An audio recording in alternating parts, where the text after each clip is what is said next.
Glória a Deus, a paz do Senhor Jesus, igreja. É uma honra, uma alegria muito grande estar com vocês aqui nessa noite. E agora eu posso entender o porquê, de tanta expectativa no meu coração em poder estar hoje aqui. É porque no mundo do Espírito isso já estava alinhado desde o dia 28 de março do ano passado, Então é muito tempo em ebulição, mas eu creio que hoje nós vamos transbordar em nome de Jesus. Deus abençoe pastor Alexandre, pastora Priscila. É uma honra estar aqui. Eu quero render graças ao Senhor por essa oportunidade. Você tem noção do tamanho do privilégio que nós temos de estarmos juntos aqui nessa noite? Meu Deus, a gente nunca, aprendeu a dar tanto valor para momentos que outrora as pessoas achavam comuns, Hoje a gente entende o tamanho do privilégio e da oportunidade que nós estamos tendo de livremente podermos adorar o Senhor e bendizê-lo nessa noite. Deus abençoe a vida de cada um dos irmãos. Eu vou pedir, se for possível, para a gente manter as luzes exatamente como estavam antes da gente começar a ministrar e durante a ministração, se for possível, para poder favorecer também a galera que está aí atrás. Abra comigo a sua Bíblia no segundo livro dos Reis. Deixa ela aberta aí para a gente fazer essa leitura logo. Mas ainda antes da leitura da palavra de Deus, eu gostaria de anunciar para vocês aqui alguns materiais que eu julgo ser importantes por dois motivos. Primeiro, porque no caso do livro, nós estamos falando de conhecimento, E conhecimento, ele não pode ser roubado, mas pode ser compartilhado. É um tesouro ter conhecimento, E acerca dos materiais do vestuário que a gente investe no ministério, em razão de serem do reino de Deus, Todas as vezes que você adquirir qualquer um dos nossos produtos, você está entrando com a gente dentro do campo missionário e fazendo a diferença em algumas regiões, tá bom? Hoje eu trago aqui para vocês os segredos das mulheres de influência. É uma idealização da pastora Thalita Pereira. Quem já ouviu falar da pastora Thalita aí, diga, oxi! Maravilha, a pastora Thalita, ela teve essa ideia e reuniu 20 mulheres nessa primeira edição para que cada uma pudesse compartilhar uma experiência pessoal de vida ou algo que se tornou indispensável na vocação de uma das mulheres que ela julgou serem aquelas que mais tinham perfil de influência. E o que é bacana é que não foi só no trânsito cristão apenas, mas analisando também a área da saúde, da psicanálise, e aí ela foi pensando algumas mulheres de acordo com a vontade de Deus. Então você vai ter aqui um capítulo para você poder degustar em áreas específicas para produzir transformação na sua vida. Eu fiquei com um versículo, com o capítulo 20, que é o capítulo que eu abordei sobre o meu encontro com a graça de Deus. Eu demorei muito, apesar de já servir a Deus há muito tempo, a ter uma experiência de entendimento real com a graça de Deus. Eu conheci a graça de Deus no campo da teoria, da prática. Eu ainda não havia tido uma experiência real, Eu era muito religiosa e eu acreditava que só o método da santificação, ele me dava condições de exercer a minha vocação. Eu tinha isso comigo, eu achava que eu tinha que me santificar. E na verdade eu demorei a descobrir que na verdade eu não fazia isso por gratidão, mas eu fazia isso na tentativa de justificar o injustificável. O que é, Camila? A graça. Era uma forma de tentar compensar aquilo que eu recebia. Uma vez que o que eu recebia estava tão além da minha capacidade de ser, que eu achava que a única forma era me santificar ao extremo. E eu acabei vivendo um tipo de vida que começou a me roubar até a minha saúde. Eu tinha que me santificar o tempo todo, e era jejum o tempo todo, e era leitura o tempo todo. E eu comecei a distinguir o nível das pessoas que eu poderia me assentar. E aí eu já entrava e saía rapidamente, porque eu não podia saber o que as pessoas estavam inseridas, de que forma aquilo ia poder me contaminar. E foi virando uma neurose espiritual que eu demorei a identificar. Porém, o Espírito Santo de Deus não deixa a nossa mente ficar cauterizada, E aí eu tive um encontro com a graça. Quando? Quando eu comecei a perder um pouco da minha saúde, por viver um ritmo frenético na condição de ser humano, querendo me tornar totalmente espiritual, 24 horas por dia, o tempo todo. E aí a saúde foi esvaindo, porque o seu corpo não suporta. Deus não te fez para ser sobrenatural, Deus te fez para ser humano.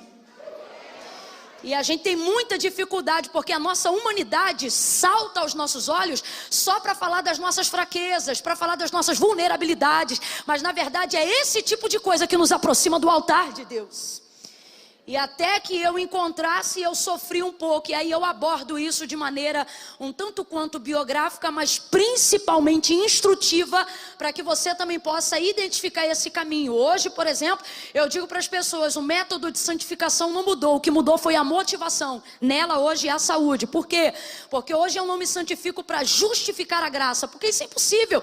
A graça não se justifica com atitude nenhuma. Ela é favor imerecível. Então você não compensa a graça, mas hoje eu continuo me santificando, porém com a motivação correta, não para justificá-la, mas para agradecê-la, e aí a motivação é muito mais saudável. Eu trouxe esses dois aqui só para dar um exemplo para vocês, que é uma coisa que eu faço. O pessoal lá em casa às vezes briga comigo, o pessoal me instrui às vezes no caminho e diz: ai Camila, assim não dá, você demora muito. Mas é porque eu não sei só autografar, eu acabo fazendo uma dedicatória profética especial e aleatória. E aí eu acabo pegando 1, 2 caixas do livro, tiro aí umas 2 horas por dia, e ali eu debruço a próprio punho a fim de dedicar algumas palavras que na minha fé eu acredito que a pessoa vai pegar, e na hora que eu estou escrevendo eu não sei para quem é, mas Deus sabe e Ele faz a pessoa pegar. Isso é a minha fé, tá bom? Então eu sempre separo uma quantidade específica, e hoje a gente separou o equivalente aí a 2 caixas quase, aonde eu faço uma dedicação aleatória, porém altamente profética. Hoje, por exemplo, eu trouxe aqui uma na minha mão. Por que, Camila, você não só assina? Porque eu acho que a minha assinatura, meu irmão, e R$15 no McLanche Feliz dá no mesmo. Agora a dedicatória não, pode te acertar igual uma flecha acerta um alvo, né? E aí eu faço aqui, mas com o coração sincero. Hoje, por exemplo, eu fiz uma aqui escrita assim: seja forte e corajosa. Essa é a sua essência em Deus. Se você não está se sentindo assim agora, chegue mais perto dele. Você se sentirá cada vez mais forte, pois essa é quem você é realmente. É como Deus te fez para si. Um beijo, corajosa, te amo em Cristo. Sua amiga pastora Camila. Influencie positivamente. Agora tem socão também. De vez em quando eu dou na boca do estômago. Ó, se você tem Deus, é sério, você já tem tudo. Você só precisa de um tempo de oração e uma boa xícara de café. E se não gosta de café, bebe de novo porque você tomou errado. Vai dar tudo certo, esperança sempre. Sua fé em Deus é a vitória que vence o mundo. Um beijo, pastora Camila. E assim vai indo, assim vai indo. Tem uma que eu escrevo assim: olha, quando Deus te fizer uma promessa, acredita. E aí eu rasgo no ar e boto assim: sim, eu estou gritando na sua cabeça.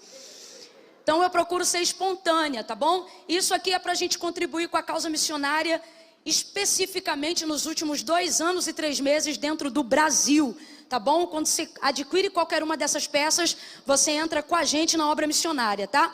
Tem hoje aqui o queridinho delas, o vestido do leão.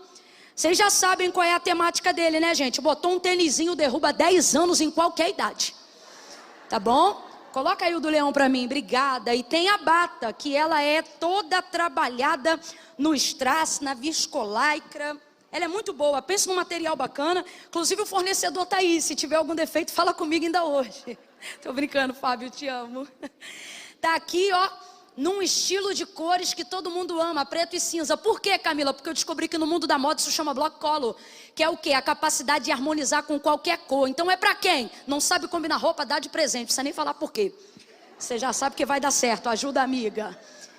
E pra macharada, tem macho alfa aí? Diga eu! Ajuda os teus servos, Senhor. Tem macho alfa aí? Diga eu aqui!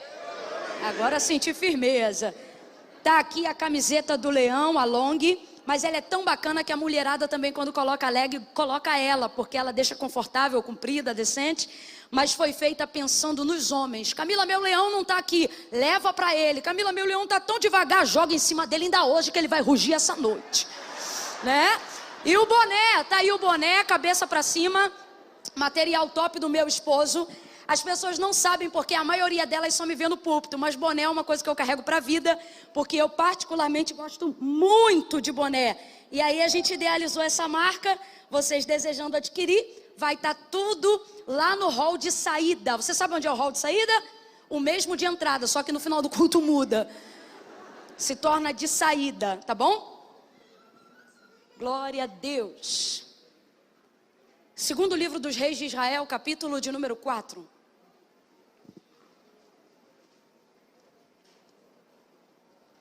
Oh, aleluia. E pode ficar tranquilo que minha mãe tem um tubo enorme de álcool aerosol, que ela purifica até o ar, quando chega perto dela. Então vocês podem ficar tranquilos, viu? Segundo livro dos Reis de Israel, capítulo de número 4, a partir do verso 8 em diante, quem achou, diga amém. Diz assim o texto sagrado: certo dia Eliseu foi a Sunem, onde havia uma mulher rica que o reteve para comer. Daí todas as vezes que passava por lá, entrava para comer. Disse ela a seu marido: vejo que este que sempre passa por nós é um santo homem de Deus. Façamos-lhe um pequeno quarto no terraço e ali ponhamos uma cama, uma mesa, uma cadeira e um candeeiro. E quando ele vier a nós, para ali se recolherá. Certo dia chegou Eliseu, recolheu-se àquele quarto e se deitou. E disse ele a seu moço Geazi: chama a sunamita. E chamando a ele, ela se apresentou perante o profeta. E disse Eliseu a Geazi: diga-lhe assim: tu tens nos tratado com todo zelo, diga agora o que se há de fazer por ti. Haverá alguma coisa que se fale por ti ao rei ou ao chefe do exército? E ela respondeu: eu habito no meio do meu povo. Então disse o profeta: o que se há de fazer por ela? E Geazi disse: ora, ela não tem filho e o seu marido já é avançado em idade. Então Eliseu disse: chama aqui.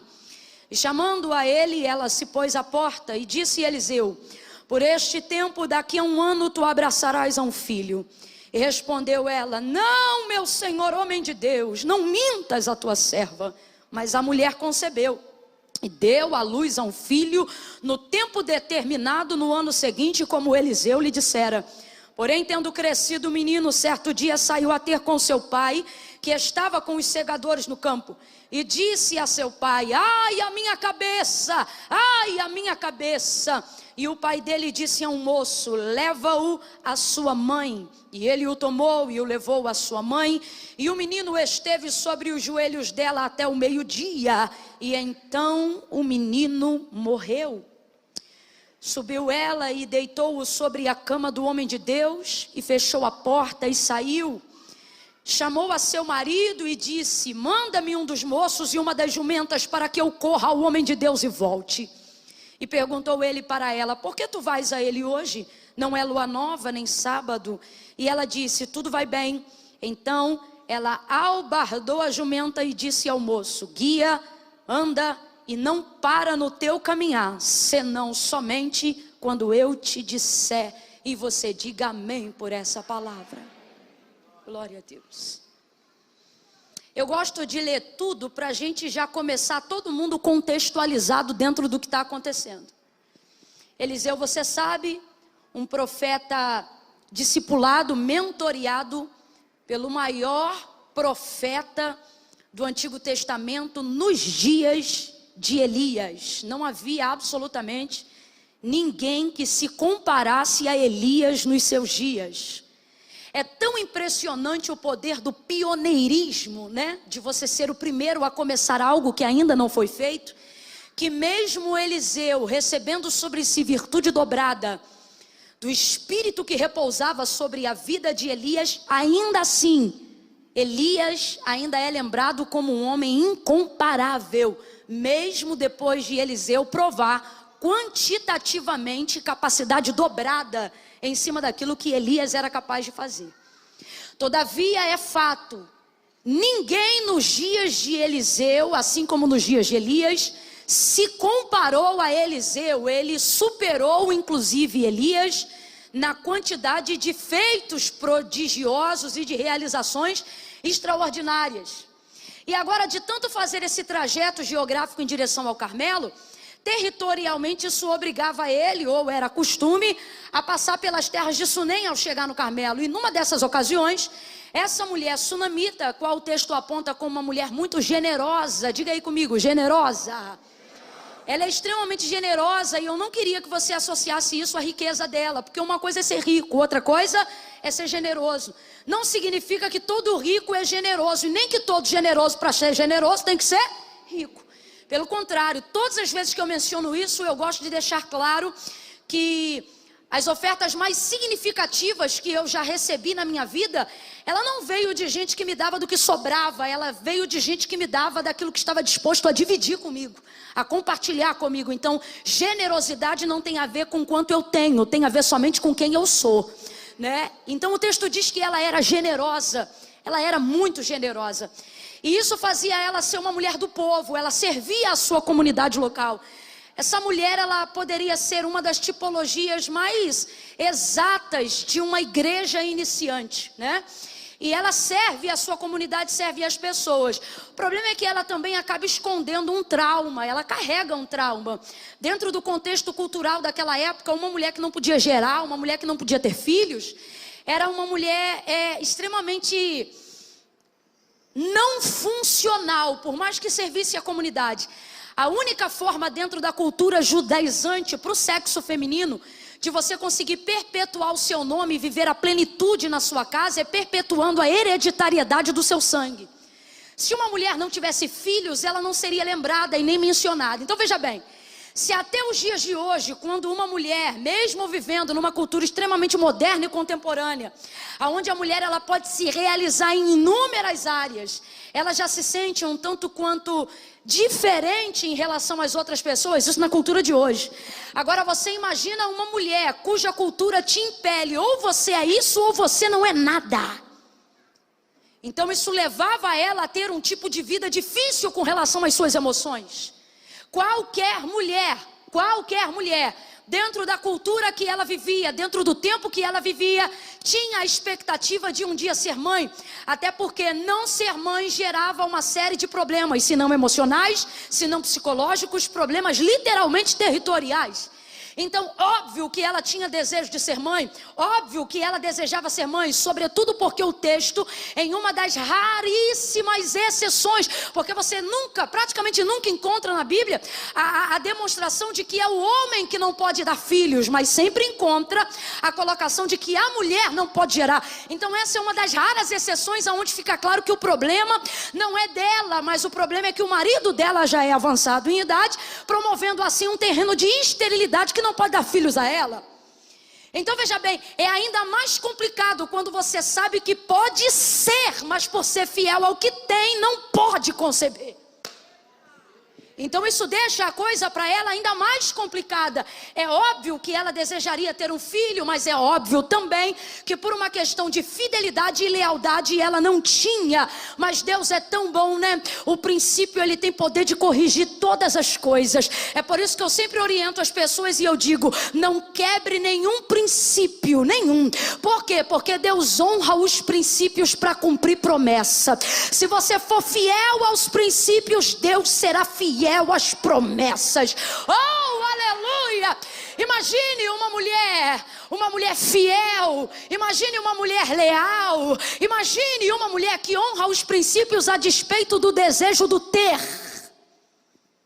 É essa mulher aqui, é uma mulher fiel. A vida dela vai seguindo e um dia ela impele o profeta Eliseu a entrar em sua casa. Ele entra em sua casa e ela serve-o muito bem como serve a muitos outros que entram. Agora você percebe a revelação do trauma na forma do trato com Eliseu. Apesar de tratá-lo muito bem, ela trata ele não como alguém na condição de profeta. Ela trata ele como um homem que precisa de cuidados e que deseja servir. Presta atenção. Ela trata ele na mesma condição de igualdade que ela trataria outras pessoas que já recebeu em sua casa.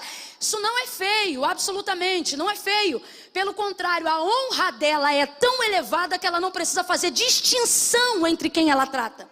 Porque honra não tem a ver apenas com o honrado, mas tem a ver com quem deseja honrar. Quando você é alguém honrado, você não distingue tão separadamente a honra. É tipo assim, olha, eu particularmente gosto de tratar todo mundo muito bem, porque eu não sei com quem eu estou tratando. E isso é muito bom porque disciplina o teu comportamento com as pessoas. Então se a pessoa é grande ou se é pequena, isso não vai caber nem a mim nem a você, porque o seu tratamento de honra é a todos. Isso facilita muitas coisas, isso evita muitos problemas. Então não é que isso seja um problema, só que a maneira como ela recebe o profeta Eliseu em sua casa fala mais dela do que de Eliseu. Fala muito mais dela do que de Eliseu. Agora, aonde você percebe o trauma? O fato de que, apesar dela tratar todo mundo muito bem, Eliseu não se compara a absolutamente ninguém. Sua fama já percorria todos os lugares e territórios de Israel.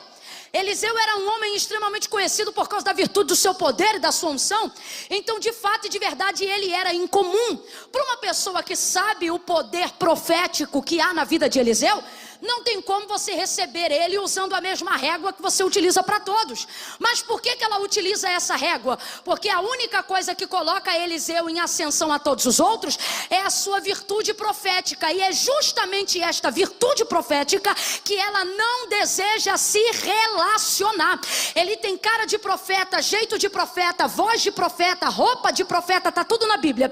Bordão de profeta, moço de profeta e a capa do profeta Elias sobre ele, mas ela não quer se relacionar com o ministério profético dele, e sendo israelita, isso é incomum.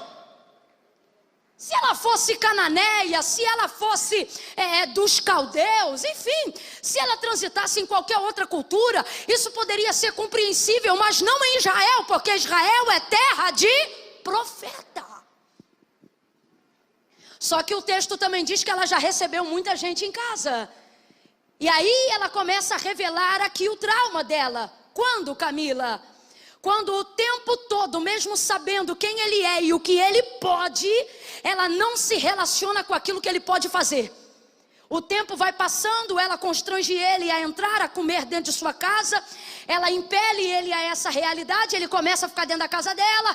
Todas as vezes que passa lá, agora ele é um hóspede que não precisa de convite para entrar. Eles fazem uma aliança fraterna com toda a família.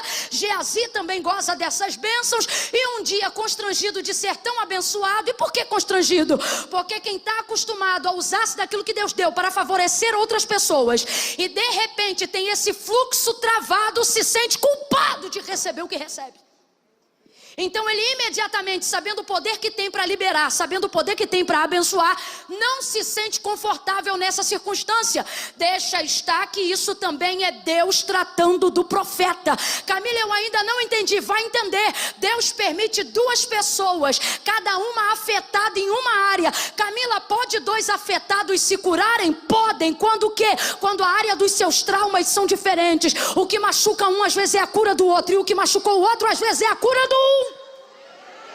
Qual é a condição de Eliseu? Se eu pudesse aqui traçar um perfil psicológico para definir não só o problema que Eliseu carrega na sua vida, mas o problema que qualquer pessoa tão ungida, revestida, vocacionada e especial como Eliseu também carrega, é o trauma de perceber que as pessoas gostam muito mais do que você faz do que de quem você é realmente. É perceber que na verdade a maioria das pessoas relaciona-se com você por aquilo que você representa e não por aquilo que você de fato é. Então Eliseu também tem uma certa dificuldade de relacionamento. Apesar de ter sido o profeta que mais se relacionou politicamente e economicamente, nas suas inter-relações pessoais, você não vê absolutamente mais ninguém, a não ser Geazi, que, desculpa a expressão, mas também não prestou para nada. Então, olha a situação, aonde se revela o trauma dela. Primeiro, ela serve toda a comunidade dela e ela serve muito bem. Mas na verdade, por que ela faz isso? É a vontade de saciar aquilo que eu posso compensar nas pessoas, uma vez que eu não posso fazer para mim aquilo que eu desejo. É complicado quando você é solução para a vida de muita gente, mas não consegue resolver a própria. É basicamente esse o caso da Sunamita, e é por isso que ela serve muito bem a comunidade dela. Olha para cá. Por quê? Porque aquilo que as pessoas não têm, ela tem de sobra. Porém, aquilo que ela precisa e deseja, ela não pode fazer por si mesma. Quando você vive o tipo de vida assim, você começa a compensar a sua realização naquilo que você pode fazer pelas pessoas. Camille, isso é bom? É bom, mas não é definitivo, e você precisa aprender a separar. Por quê? Porque você pode realizar quantas pessoas forem possíveis. Você só não pode esquecer que nenhuma delas é você. E agora a gente vai parar de espiritualizar por alguns instantes. Me ajuda aqui que colou, hein? Foi. O que houve? Já pensou, tu cai? Ia ser fortão, hein? Ela começa a entrar nesse quesito sistemático, sabe? Aquilo que eu não posso ter, aquilo que eu não posso fazer, traz-me saciedade quando eu posso realizar alguém. Sim ou não, gente? Sim ou não, gente? Os pais que não estudaram, quando os filhos seguram o canudo do nível superior na mão, é como se eles mesmos estivessem segurando o canudo. As mães que não casaram, que foram solteiras, quando conseguem tirar a filha de dentro de casa casando, não que ela tenha inveja nem nada, mas ela se realiza em perceber que restituiu através da filha. Sim ou não, gente? Sim ou não? Os pais que hoje são pais, mas tiveram os piores pais que alguém poderia idealizar para alguém. Aqueles que conseguiram ser resilientes diante da história, que atravessaram, se tornam hoje os pais que não tiveram para se realizar nos filhos que um dia eles foram, mas tiveram falta de um pai. Aí eles vão lá e são, ao contrário do que aprenderam, os melhores pais que podem ser para os seus filhos. Por quê? Porque quando eu não consigo realização na área que me confronta, o meu cérebro cria um mecanismo de me realizar fazendo bem ao próximo. É uma forma de dizer: ei, não é porque você não conseguiu fazer o que queria que você é inútil, você pode ainda fazer muitas coisas, e isso é maravilhoso. Quem entende isso, diga amém. Mas Deus me trouxe hoje aqui para tratar de uma área muito específica, e Ele está dizendo: só não se iluda. Por quê? Porque a realização das pessoas é das pessoas. Você não pode fazer isso na tentativa de anular e de trazer esquecimento. Aquilo que você não pode fazer por si mesmo, você uma hora vai ter que encarar aquilo que você não tem, aquilo que você não é. Por quê? Porque o que eu faço pelos outros traz em mim compensação paliativa. Resolver meus sentimentos traz para mim solução definitiva. E Deus está dizendo: eu não quero que a sua vida oscile igual um eletrocardiograma. Um dia você está bem, outro dia você está mal. Um dia você está satisfeito, outro dia está descontente. Um dia você é a pessoa mais grata do mundo, outro dia você acredita que não tem nem motivo de por que continuar vivo. E sabe por quê? Porque o alvo da sua compensação só se realiza na vida das pessoas.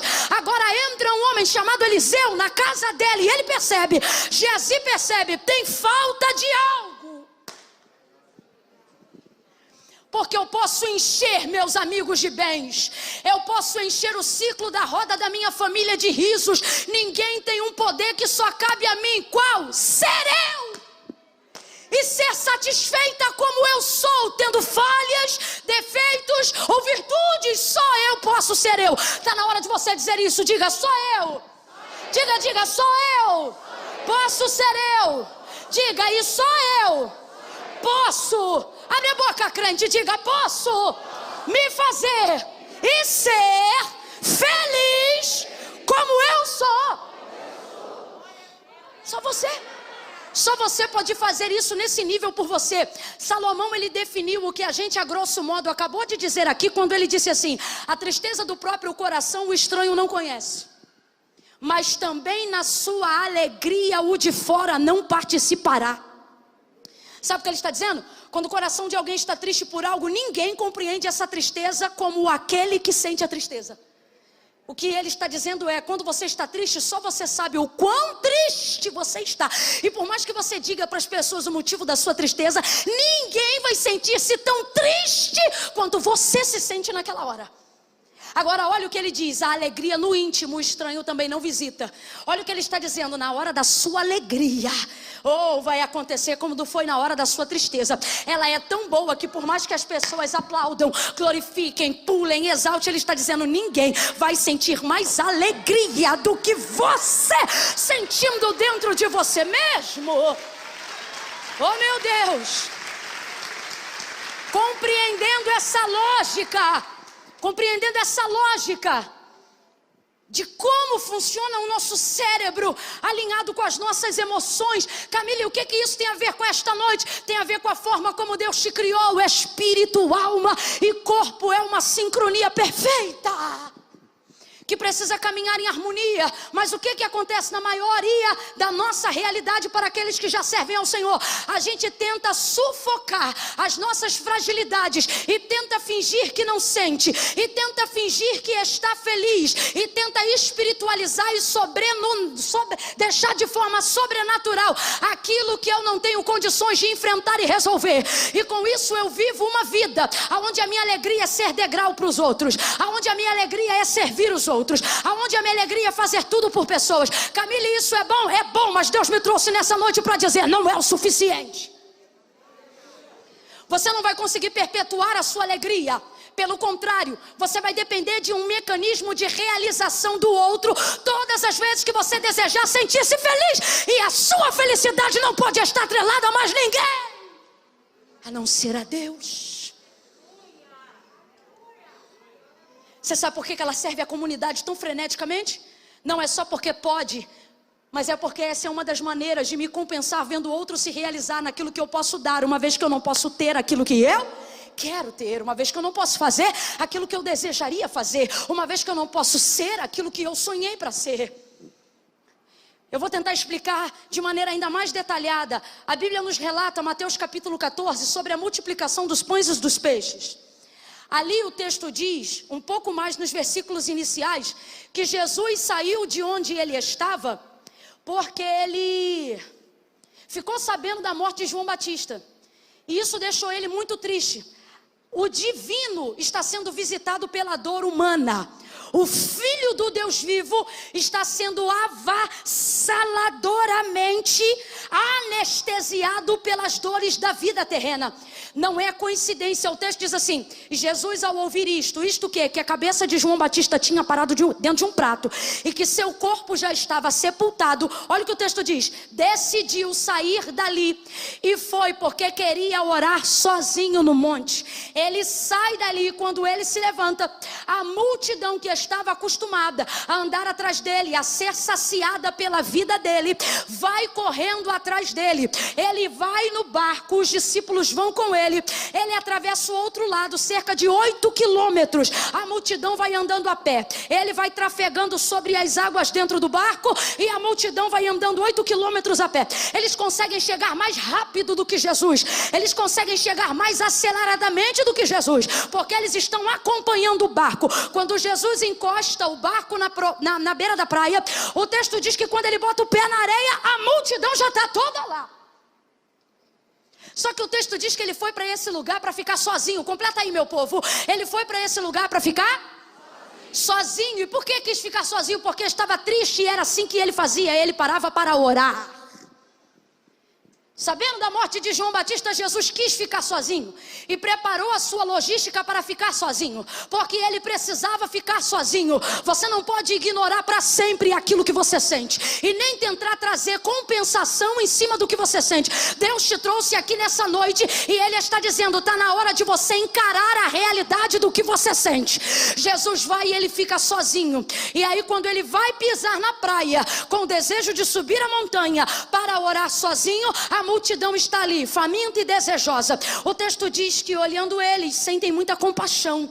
Ele se move de compaixão por aquela multidão. E o que ele vai fazer? Vai abençoar essa multidão. Ele prega para a multidão, ele instrui a multidão. Ele faz isso com largueza, porque a hora avançava.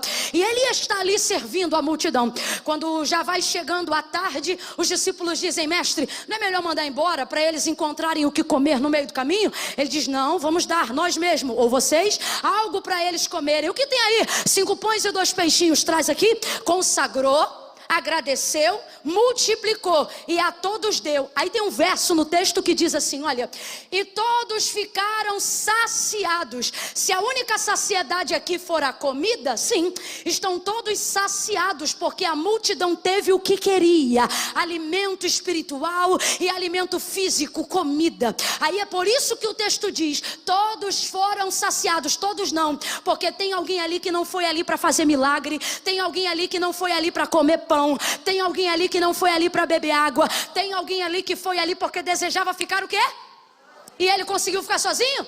Então quando o texto diz: e todos se saciaram, todos realmente estão saciados? Não, tem alguém ali que não está saciado. Quem, gente? Quem, gente? porque ele não foi ali para fazer isso. Então perceba, o máximo que eu sacio as pessoas não pode ter o poder de roubar de mim aquilo que eu preciso fazer por mim. O Jesus Todo-Poderoso, o Filho do Deus vivo, o maior psicólogo de todos os tempos, o Senhor que cura todas as dores, aquele que era, aquele que é e aquele que há de vir, o enviado do Deus vivo, aquele que tudo pode, soube discernir na sua humanidade que aquilo que ele fazia pelos outros não tinha o poder de sufocar aquilo que ele precisava fazer por si próprio, si mesmo. E aí é que eu digo que não é problema saciar os outros. O problema é querer saciar os outros como remédio para não ter que encarar a mim mesmo. O problema é querer saciar os outros para não ter que encarar as minhas próprias dores. O problema é querer curar todo mundo achando que a minha dor vai passar. O problema é querer abraçar todo mundo achando que isso vai me fazer sentir-se abraçado. O problema é querer ser a solução para todo mundo e achar que isso vai resolver os meus problemas. Eu vou falar bem rasgado que é para todo mundo entender. O problema é você achar que vai botar a mão na cabeça de todo mundo na rua e isso vai fazer com que todo mundo seja liberto dentro da sua casa. O problema é achar que o que você pode ser para as pessoas substitui aquilo que ninguém pode ser para você, porque só você deve ser para si mesmo. Sabe onde estão as pessoas que quiseram saciar a todas? Traumatizadas e doídas, porque na hora que precisaram, colocaram as suas expectativas em quem elas ajudaram, o que mostra que a sua ajuda não foi nobre. Foi encarado como um investimento de retorno. E isso não é o suficiente. Você acha que eu não queria hoje viver aquilo que o pastor falou? Eu vi o history, não sei se foi dele ou se foi da igreja, botou assim: Terê vai tremer. E vai tremer mesmo, vai tremer de dentro para fora.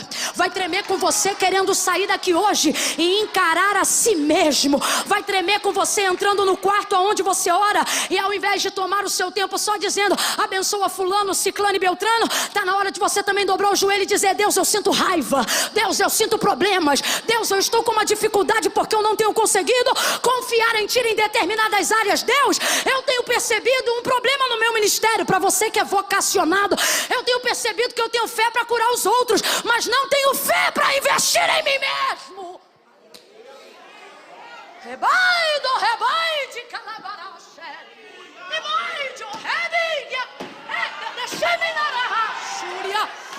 O rapaz da mídia disse assim para mim: pastora, qual é o versículo? Eu falei: o versículo eu não sei, meu filho, você vê na hora.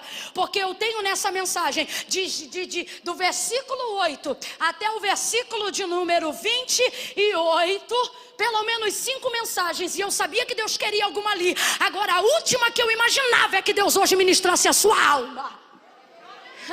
Porque quando ministra o Espírito é top, a cadeira voa, os vasos giram, porque é um Espírito.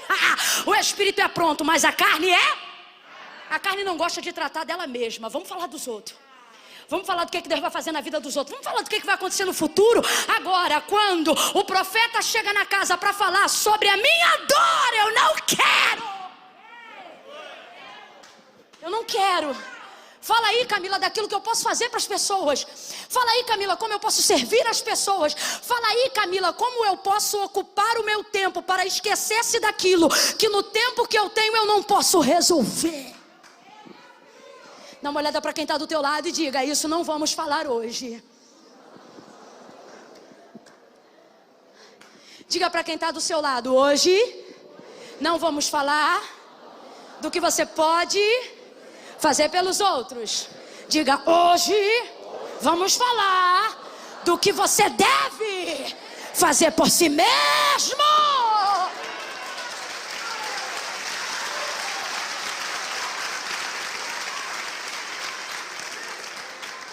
Jesus chega, gente, alimenta todo mundo e o texto diz: todos foram saciados, mas alguém não foi.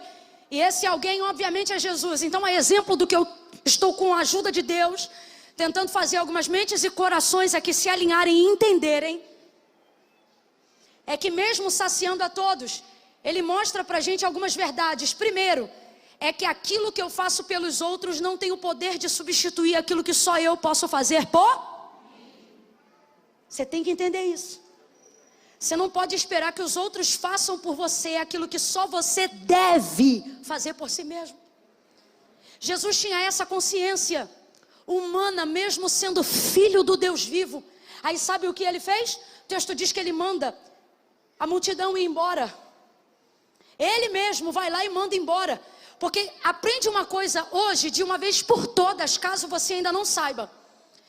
De acordo com as suas necessidades, ninguém vai conhecê-las tão profundamente quanto você. Então você não pode esperar que os outros tomem simancol por você. Tipo assim, eu vou falar bem rasgadão, que é para todo mundo entender, até aqueles que têm 12 anos. Quando você é uma bênção igual Jesus, se você não mandar embora, as pessoas não vão. Você não é fofoqueiro, você não é caluniador. Você não perturba ninguém. Quando vai na tua casa, você recebe todo mundo. Se precisar de uma oração, você faz na hora. Se precisar de dar dinheiro emprestado, você primeiro consulta para saber se pode dizer sim ou não. Você é amável, você é gentil, você é exemplo de serviço, de ajuda. Quem não quer ficar perto de você? Gente, para pensar. Quem não quer ficar perto de Jesus? Jesus foi ali para ficar sozinho, mas não podia ficar sozinho. Então ele teve que, depois do alimento, mandar as pessoas embora. Se teve que mandar as pessoas embora, mesmo depois do alimento, que era a última coisa que ele fazia, abre aspas, depois do culto, para a gente entender. Mesmo assim elas não foram, é porque se não mandar embora, não vai. E é complicado, e agora eu vou lhe dizer por quê. Porque mandar embora quem te faz mal é mole. Difícil é mandar embora quem te aplaude, quem te ovaciona, quem está o tempo todo te estimulando. O problema é que quem te estimula também deseja algumas coisas de você. E você precisa entender que você não pode manter ao seu lado gente que está mantendo em você uma expectativa que agora não pode ser deles. Está na hora de você entender isso. Não é que você não quer, não é que você não pode, é que você não deve. E não significa que Jesus mandou eles embora da vida deles, não. Jesus só os despediu daquele momento. Deus trouxe gente hoje aqui para dizer: você espera que os outros discernam o seu momento, mas é difícil discernir o seu momento, porque você está a todo momento, em todo lugar, com todo mundo. E como já disse um grande filósofo cristão, quem está com todo mundo o tempo todo não tem tempo de estar com Deus nem um minuto. Olha isso, gente. Jesus vai mandá-los embora. Jesus vai despedi-los. Jesus vai lá e despede a multidão. Enquanto eu estou pregando aqui, entenda, nessa noite a instrução é didática. Deus está dizendo: avalie quais são as pessoas na sua vida que você precisa mandar embora. Da minha vida? Não, do seu momento. Você não está entendendo que tem gente que não pode ficar colado com você dependendo do momento da vida que você está vivendo? Estamos vivendo um momento, gente, onde isso é mais claro do que nunca. Às vezes você vai ter que mandar embora. Tem alguém aqui que está doido para fingir que não entende, mas o Espírito já acessou você. E está dizendo, tem gente aqui que não estava nem pensando em ninguém, mas o nome pulou igual pipoca na panela. Tem patrão aqui que espera o funcionário pedir demissão. Ai, porque eu não quero tratar disso, não quer tratar disso, então fica tranquilo. Daqui a pouquinho ele monta uma rebelião lá. Daqui aí você vai, ai, não é que não era bênção, não. Ele até era bênção, é que você não discerniu o momento. Pode ser melhor amigo do mundo. Olha o que a Bíblia diz: não fique com o teu pé fincado na casa do teu irmão. Para quê? Para que ele não se enfade de ti. Tem coisas que são boas, só ficam ruins, não porque são, mas porque nós não sabemos discernir o tempo que elas devem estar ao nosso lado. Eu tenho amigos que eu ainda carrego desde o ensino médio. Agora, Camila, eles caminham com você do ensino médio até hoje? Não, porque os caminhos foram diferentes, cada um escolheu uma coisa. Mas quando a gente se encontra, a amizade está lá viva, guardada e protegida. Por quê? Porque não é apenas estar com quem eu conheço, mas discernir que nem todos podem desfrutar do mesmo tempo daquilo que eu estou vivendo. Jesus despede primeiro a multidão. E despedir a multidão não é fácil, mas é necessário. Tem coisas que você vai fazer não porque gosta, vai fazer porque é necessário. E quem não conseguir compreender sua necessidade nem deveria estar do seu lado. Se você só é legal enquanto dá carona, se você só é legal enquanto abre o closet para essa pessoa, se você só é legal enquanto você pode ser produtiva, Está na hora de você entender que existem algumas necessidades que só você pode atender em si mesmo. Jesus manda a multidão embora e agora é a parte mais difícil. Qual é a parte difícil? Mandar os discípulos. Porque a multidão quem manda embora é Jesus e os discípulos também. Jesus chega para os discípulos e quando eles começam a caminhar com ele em direção à montanha da oração, Jesus diz para ele: entrem no barco, vão vocês também e eu encontro vocês depois. Esse nível de maturidade me chama muita atenção em Jesus. Eu sei que ele é Deus, mas como a gente vê ele vestido de humanidade, faz isso chamar a atenção da gente. O que é, Camila? Ele percebeu que o momento era dele. Sabe o que é isso? É a hora que eu preciso discernir que eu não posso travar a vida de pessoas que me amam e que se travariam por amor a mim. Só porque eu estou vivendo esse meu momento. Não, olha isso aqui, para entender. Se Jesus dobrar o joelho ali e não falar nada, eles vão dobrar o joelho com Jesus e também não vão dizer nada. Se Jesus começar a orar ali sem nem falar o motivo da oração, eles vão entrar na intercessão junto com Jesus e vão orar também. Só que Jesus foi para ali movido de tristeza pela morte de João Batista. Olhe para quem está do teu lado, dá um berro e diga: é pessoal. Não, você não gritou, diga: é pessoal. Olha o que Jesus está dizendo. Isto aqui que eu vou fazer agora é totalmente pessoal. Nas entrelinhas é isso. Então os discípulos: mas Senhor, nós vamos te ajudar. Estou parafraseando o relacionamento que entraria se o diálogo fosse aberto. Mas nós somos teus discípulos. Não, mas isso aqui é pessoal. Olha o que Jesus está dizendo. Eu não vou atrasar a viagem que nós devemos fazer só por causa do momento que eu estou travado agora. É entender que tem gente que pode te ajudar nesse momento, mas não deve. Mandar a multidão embora não é fácil, mas por ser necessário a gente faz. Sabe qual é a parte mais difícil? Mandar quem ajuda a gente embora. É complicado. Imagina agora as mulheres, uma casa virada do avesso, a amiga que é tua vizinha chega para te ajudar e diz: pega na cozinha que eu pego os 4 banheiros. Aí o Espírito Santo diz assim para você: manda ela embora, que essa faxina vai fazer só eu e você. Você vai dizer: sai Satanás, isso é coisa do inimigo, tá aqui minha amiga querendo me ajudar. Porque a gente é assim, quando ele vem para dar, a gente não pergunta de onde veio, mas quando ele vem para tirar, a gente quer fazer prova se é Deus. João 4, a samaritana, a sunamita, perdão. Jesus chega pedindo a água e porque pede, ela questiona. Mas se chegasse dando, ela não perguntava por quê. A gente é assim. Se eu bato na porta da tua casa agora e digo: irmã, eu senti de Deus, você vai dizer: tô toda arrepiada. Senti de Deus de você me dar teu carro. Ela diz: é demônio. Agora, se eu bato na porta da casa dela e digo: irmã, eu senti de ofertar um carro na sua vida, ela dobra o joelho e diz: é de Deus. É de Deus. Já percebeu que a gente não faz prova com Deus para receber a bênção, só faz prova quando é Deus que pede? A gente é assim. A gente é assim. Jesus agora vai ter que mandar embora os escudeiros que fiéis que ajudam. São vacilões, mas estão com ele. E o testemunho é meu não, é do próprio Cristo, que na celebração da última ceia vai dizer: vós sois os que tendes permanecido comigo nas minhas tribulações. Olha o que Jesus está dizendo: vocês são vacilão, mas estão tudo comigo, lado a lado, ombro a ombro, junto, né? É difícil mandar embora quem Deus colocou do teu lado para andar junto. Só que Deus está dizendo pela terceira vez nesta noite: não é para tirar da tua vida, é só para você discernir o seu momento. Seu momento. Jesus manda eles embora e agora sim vai orar, vai chorar, vai falar com Deus e agora vai voltar andando sobre as águas. Por quê? Porque respeitou o seu momento. Por que vai voltar andando sobre as águas? Porque resolveu e diluiu o sentimento em oração.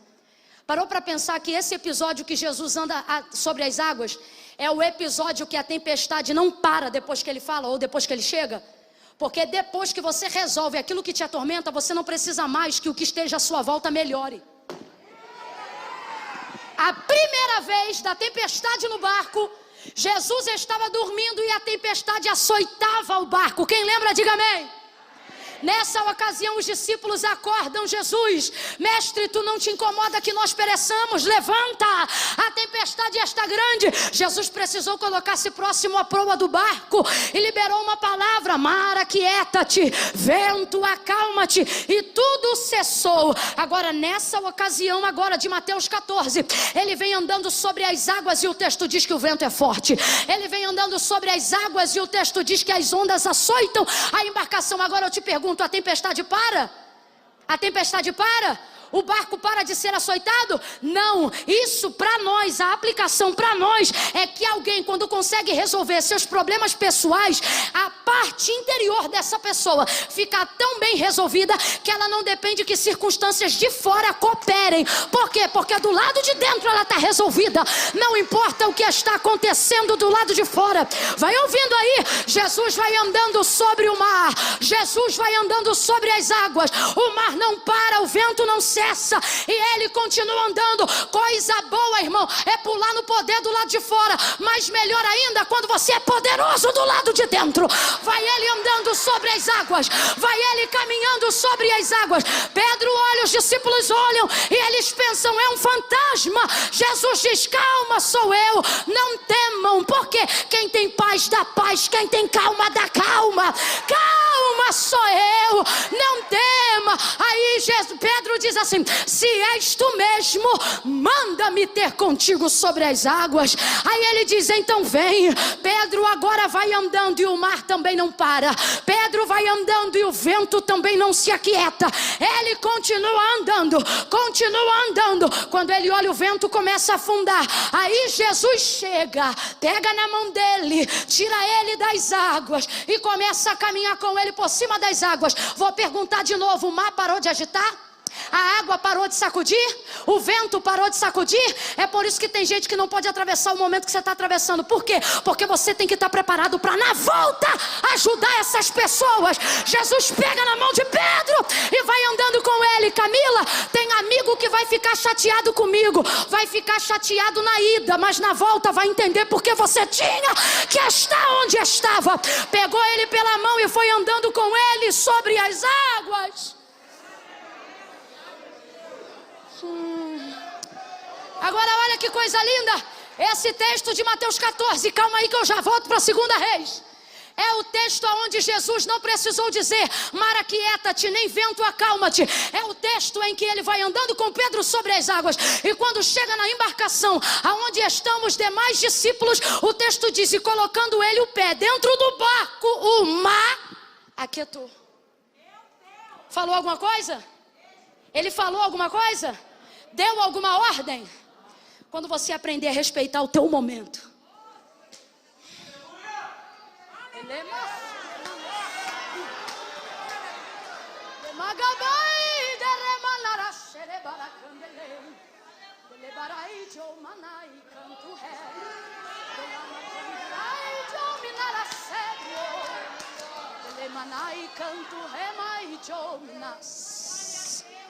Deus me trouxe aqui nessa noite para dizer a alguém: eu vou entrar nos teus traumas mais profundos, mas não vou deixar janelas abertas. Vou te mostrar que aquilo que eu posso fazer, quando você se dispor a me ouvir, é maior do que o Rivotril fez por você até hoje. É maior do que o Voltaren fez por você até agora. A terapia é uma bênção, siga ela até o fim. Mas tem coisas que você não vai encontrar no divã do teu psicanalista. Tem coisas que você só vai entrar quando entrar no teu quarto, fechar a tua porta e dobrar os teus joelhos. Tem coisas que a gente só consegue falar na sala de um psicanalista depois que a gente consegue verbalizar em oração dentro de um quarto sozinho. Eu não estou dizendo que Deus substitui o médico, nem o médico vai substituir Deus. Eu só estou dizendo que entender o meu momento facilita o meu caminho de volta para onde eu tenho que ir, para as coisas que eu tenho que fazer, para as pessoas que eu tenho que conviver. Você está entendendo o que Deus está falando? Eu vejo indo para o deserto orar um Jesus triste pela morte de um amigo. Porque não sou eu que digo, é João que diz, e é o próprio Cristo quando dá testemunho. Alguns dizem é um profeta, Jesus diz maior que um anjo. Mas quando perguntam: João, quem é você? Ele diz: eu sou o amigo do noivo. Sabe qual é o mais complicado? É ter poder de 4 dias depois dizer, Lázaro, vem para fora. É ter o mesmo poder para restituir a cabeça de João Batista no lugar, mas entender que liberdade de ter poder não é só poder para fazer, mas é podendo escolher não fazer. Poderia ter dito a ele, como fez a Lázaro, levanta. Jesus é tão poderoso que se ele quisesse, João Batista andava pela terra sem cabeça. Mas por que não fez? Porque tem coisa que chega na nossa vida para cumprir um propósito. Nem todos são curados, nem todos também são ressuscitados. E Camila, por que será que Jesus não ressuscitou João Batista? A eternidade vai revelar, mas um motivo aqui que vale a pena pensar é o fato de entender que João Batista cumpriu todo o seu papel. Depois que você faz tudo que você tem para fazer, o que resta a Jesus é dar testemunho de você. É por isso que tem gente que ele não ressuscita. Porque para você pode ter faltado ainda alguma coisa, mas para Jesus a pessoa fez tudo. Tudo que tinha para fazer foi tudo que tinha que ser. Volta para 2 Reis. Essa mulher é uma mulher que sacia a comunidade local, ajuda todas as pessoas. E isso é maravilhoso. O problema é que na hora que ela tem a oportunidade de viver aquilo que ela queria e que só ela pode viver, ela prefere dizer que não quer viver. Porque quando chega a hora dela ser abençoada e Eliseu diz, como é que eu vou fazer? E Geazi diz, não tem filho. Ah é? Traz aqui ela. Ele traz, quando ela para na porta do quarto do homem de Deus, ele não pergunta se ela quer. Eu acho isso lindo. Sabe por que isso é lindo? Porque Deus sabe trabalhar com os nossos traumas. Eu vou te explicar por que é trauma.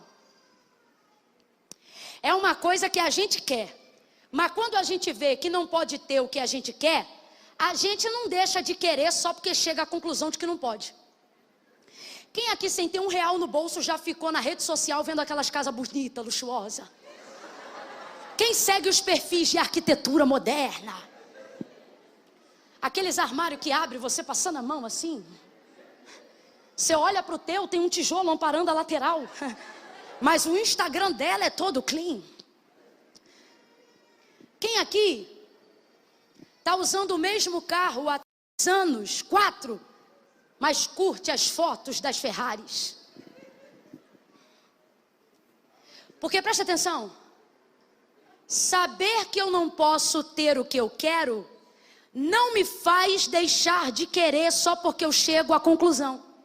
É por isso que para Deus a conceição do pecado não é quando você comete, é quando você pensa. Então preste atenção. Ela sabia que não podia ter, mas saber que eu não posso ter algo não tira de mim instantaneamente o desejo de querer. Então o que eu faço com aquilo que eu quero, mas não posso ter? Eu vou colocando tudo o que eu posso em cima daquilo que eu não posso, para tentar esquecer daquilo que eu quero. Humanamente falando, é isso que a gente faz. Fisicamente falando, é isso que a gente tenta fazer. Quem aqui já ficou estressada, pegou o cartão de crédito e torrou? E quando voltou, o problema não saiu, continuou lá, acrescido de uma fatura. A gente tenta colocar entretenimento, a gente tenta colocar coisas em cima daquilo que não pode ser substituída, mas é a nossa vontade de tentar sufocar aquilo que eu quero, uma vez que eu não posso. Quem está acompanhando, diga amém. Claro que tá, Deus está rasgando a tua vida. Com força. Vai botando aqui, uma em cima da outra, e no final a gente percebe que aquele querer continua lá. Isso é muito ruim. Então, ao invés de dizer para as pessoas que eu não quero mais aquilo, ou melhor, para não expor para as pessoas que eu ainda quero aquilo, se eu for perguntada se eu ainda quero aquilo, mesmo querendo, eu digo que eu não quero, porque eu não quero conversar sobre isso. Porque eu não quero ter que expor isso, porque eu não quero ter que lembrar das coisas que eu já tentei fazer e não deram certo para eu ter isso. Então deixa isso quieto. O problema é que fica lá, sufocado, mas fica lá, esmagado, mas fica lá, pressionado, mas fica lá. E é complicado quando você para diante de alguém que não pergunta sobre o que você quer, porque já sabe o que você vai dizer. E ao invés de tratar do que você sente, cura o que você sente. Vou falar desse jeito. Ele não perguntou o que era para tratar, ele deu a cura antes dela apresentar o sintoma. Por quê? Porque essa é a colheita da vida de alguém que, como ela, serve as pessoas sem esperar necessariamente delas algo em troca. Olha isso. Eu era criança na época do cruzeiro. A vida era muito apertada. Faz as contas não. A vida era muito apertada. Então quando você chegava na casa de alguém, a boa educação te dizia assim: se alguém por educação te oferecer, por educação você não aceita. E a gente ia para casa dos outros e tudo que a gente queria quando era criança era comer. O biscoito recheado que não tinha em casa, o requeijão que não podia passar no nosso pão. E eu estou falando de uma época onde tem gente aqui que não sabe, mas a galera da década de 80 para trás sabe do que eu estou falando. Não tinha a facilidade de coisas que é hoje não. As coisas eram muito difíceis. Armário em casa era coisa séria. Filho não abria armário e pegava: mãe, posso? Porque às vezes era um pacote de biscoito para o mês inteiro. Geladeira era coisa séria. Se meu pai me visse abrindo a geladeira, olhando o que eu ia pegar, e não decidisse pegar, ele considerava aquilo falta de energia. Ele dizia: que está fazendo com a geladeira aberta? Pai, estou vendo o que eu quero. Ele: pensa no que quer primeiro, abre e pega. Porque eu não podia ficar a porta da geladeira aberta.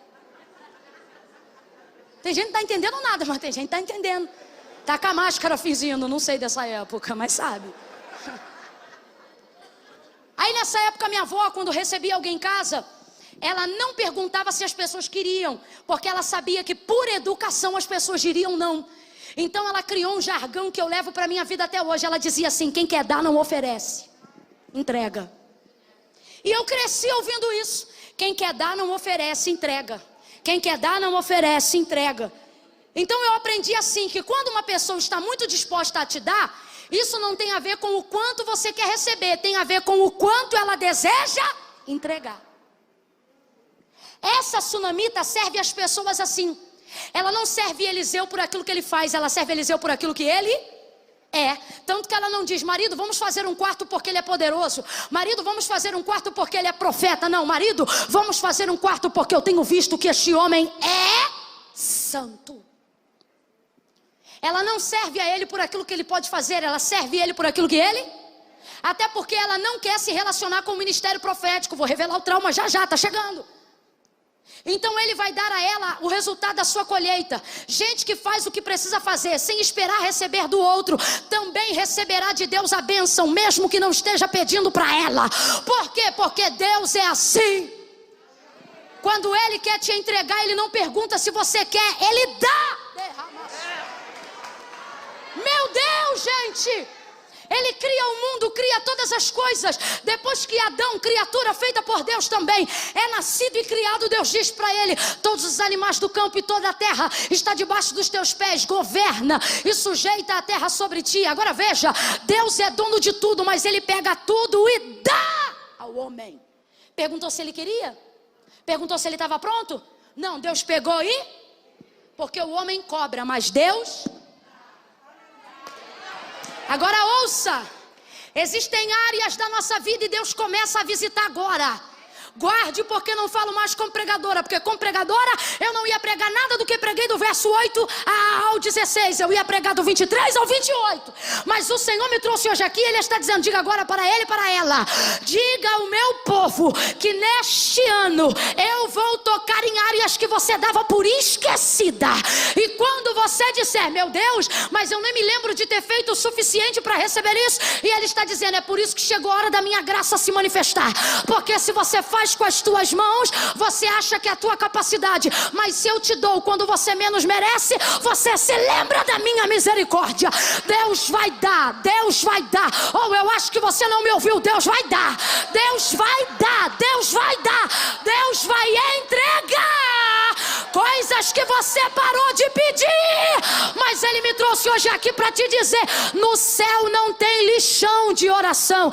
Eu me lembro das tuas orações, me lembro das tuas lágrimas, eu estou visitando os teus traumas, eu sei as coisas que você ainda deseja, mas não tem mais coragem de pedir.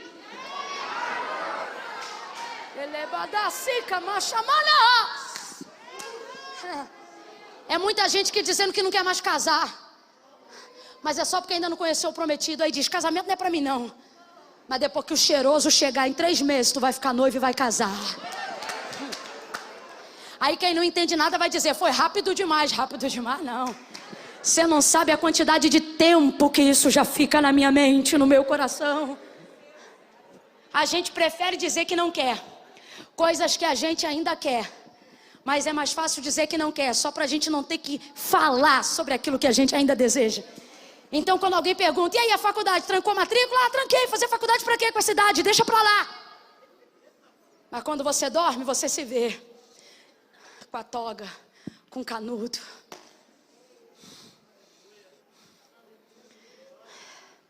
Você diz que não quer mais casar, mas quando vai no casamento e vê a menina entrando de branco e a festa, você diz, ah, Senhor, tudo tu pode.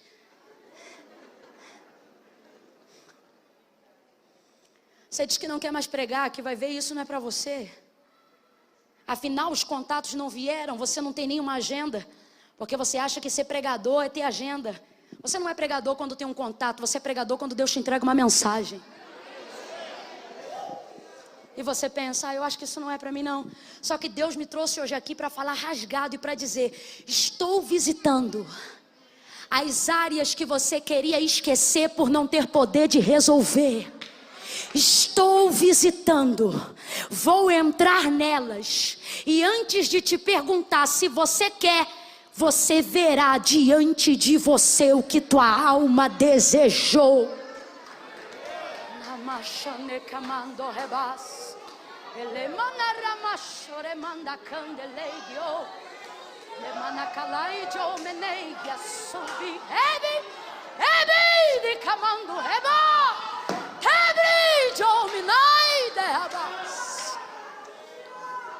Ele olha para ela e não pergunta, você quer, você deseja? Não, porque isso ele já tinha perguntado.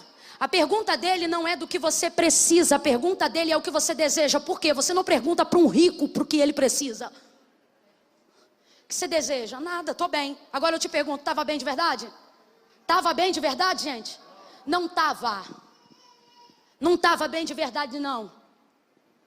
Então ele manda chamar ela. Quando chama e ela para na porta, ele não pergunta mais se ela quer, ele entrega.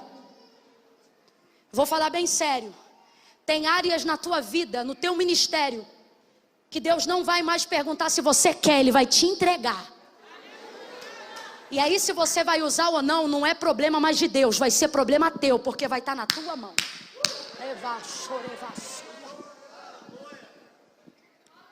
Neste tempo, diz ele para ela, tu conceberás e darás à luz a um filho. Gente, qualquer pessoa vendo que o âmago de seu desejo foi atendido, diria, glória a Deus. Mas ao invés de dizer aleluia, ela diz, não. Parece até que já tem 18 filhos, mas não tem nenhum. E deseja ter sim ou não? Deseja ter sim ou não? E por que então está dizendo não? Aqui está o trauma. Ela recebia muita gente em casa. Quem lembra disso? Quem lembra disso, gente? Ela diz, eu habito no meio do meu povo. A cultura de Israel impõe a hospitalidade como caráter cultural. É tão forte isso que a gente está aplicando aqui, que o autor da carta aos Hebreus, ele vai dizer que naqueles dias, Israel recebia dentro da sua casa anjos. Mas os anjos não precisavam dizer que eram anjos. Eles passeavam e eram hospedados por homens e mulheres de Deus. Porque havia na cultura de Israel a hospitalidade. Então entenda o que eu estou afirmando. Essa mulher, ela recebia muitas pessoas em casa. Quer ver uma outra coisa esquisita? Ela sabe que Eliseu é profeta. O rei sabe que Eliseu é profeta, mas ela não recebe ele na qualidade de profeta, porque tem trauma de profecia. Vou falar rasgado, você vai entender. Para pensar e começa a analisar. O texto diz que ela é rica, completa aí, já estou terminando. O texto diz que ela é? Vem, meu povo, o texto diz que ela é? Aonde você já viu rico não ter quarto de hóspede em casa? Ela tem quartos de sobra em casa, tem ou não tem? Tem ou não tem, gente? A gente melhora um pouquinho, a primeira coisa que a gente faz é um quarto de hóspede. Fulano dorme lá em casa, tem quarto de hóspede. Quarto de hóspede, sem ter muito a gente já faz. Rica, ela tem quarto de hóspede. Tem um só? Tem um só, gente? Pastor, que você não sabe o que é rico, nunca viu novela, não? Tem um só? Não, tem muitos quartos, mas ela hospeda Eliseu em algum deles? Não, porque ela está acostumada a receber profetas, mas é a primeira vez que ela recebe um homem santo.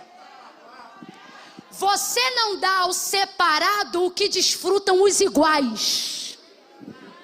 Nesse texto, nós aprendemos que santidade é o suficiente para sustentar alguém. Eliseu não entrega uma profecia, mas recebe um quarto. Ele tem estabilidade, ele tem segurança. Camila, mas o quarto diz que era pequeno, mas era o único quarto no alto, visão privilegiada. Deus está dizendo, o santo tem estabilidade e visão privilegiada. Ele estava lá em cima. Agora preste atenção, tinham muitos outros quartos, mas os outros quartos eram para os outros, para Eliseu. O quarto de Eliseu é de Eliseu e de mais ninguém. O quarto é dele. Quando tem quarto sobrando, o povo fica nos quartos. E quando não tem quarto sobrando, ninguém entra no de Eliseu, porque está na casa dela. Mas o quarto foi feito para ele. O quarto de Eliseu é dele. São bênçãos que só a santidade produz. Está lá no quarto dele. Fez um quarto para ele. Mas ela tem outros quartos em casa. E ela está acostumada a receber outras pessoas. Por que não coloca Eliseu em um deles? Porque ele é santo, o dele é separado. Agora, o que isso prova? Prova o trânsito na casa, na vida, a forma de vida que ela levava. Olha como é que a mente dela está confusa. Quem ainda está comigo, diga amém. Olha a mente dela. Não, meu Senhor, homem de Deus. Porque ela mesmo diz que ele é homem de... Agora olha isso.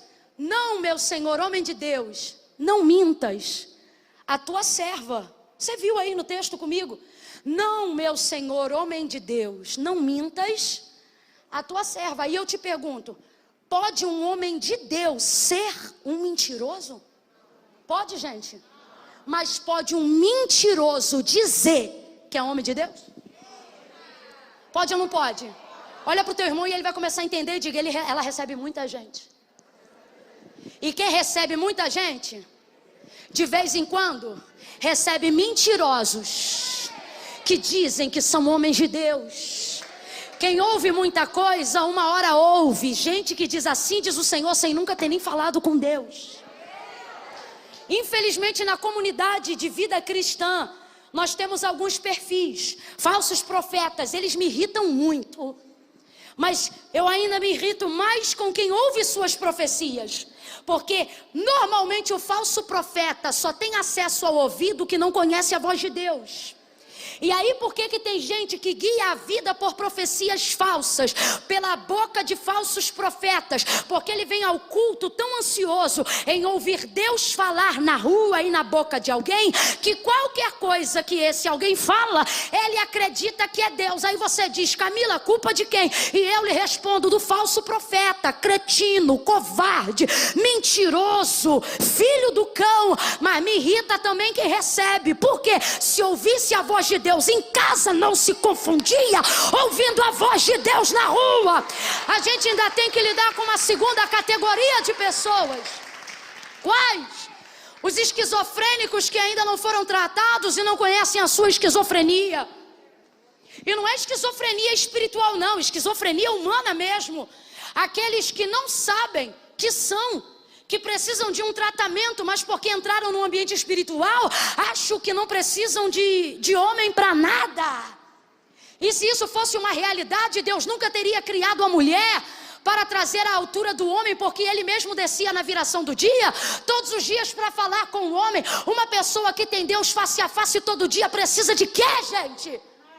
Mas aí é que tá, Deus olha e diz, não, precisa de uma mulher. Por quê? Porque eu te fiz semelhante, não te fiz igual. Aí ele cria a mulher.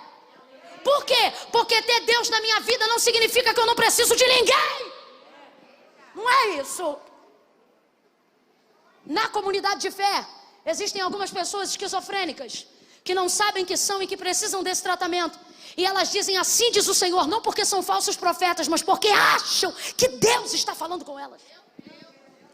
E vão criando ilusões nos corações de outras pessoas. Mas para advertir esse mal, disse Jesus, as minhas ovelhas conhecem a minha voz.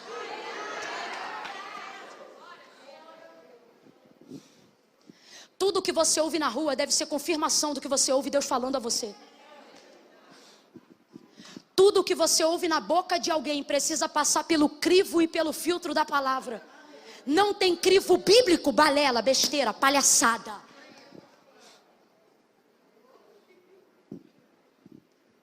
Essa mulher já viu, é muito mentiroso dizendo que é homem de Deus.